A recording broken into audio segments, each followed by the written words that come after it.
So here's my AI file. The original one, I've already uploaded the AI and the PDF to Google Drive.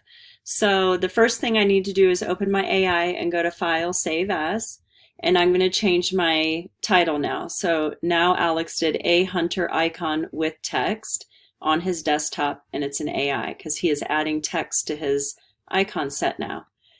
And then you hit save. I'm not going to replace it. So then what you do is you start a new layer. So you can see he started a new layer on his layers window by using the little paper icon down here that says create new layer, and he titled it text. He locked every other layer, so if he was working near it, it wouldn't interrupt anything.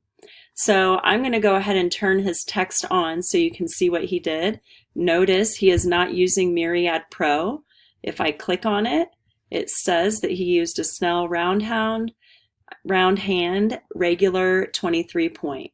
So he has everything already centered. So when he's moving his text around, you have these nice little smart guides that say, okay, well, you're kind of in the middle of your document now. So he's just going to leave it there. If he wants to make his text bigger, he just uses the black arrow and holds shift, and he can make it a little bigger that way.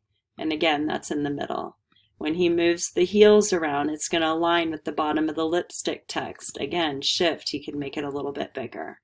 Okay, so when he's done with everything, he's going to make sure that his text is nice and proportionate. It's all the same size, which it is on these other four. It's all regular style font, etc.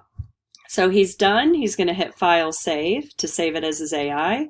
Then he's going to do File, Save As. He has a hunter icon with text, and he's just changing the format to a PDF. And then he hits Save, and it asks you again, and you hit Save again. Now you will upload this to Google Drive, and you're done with the project.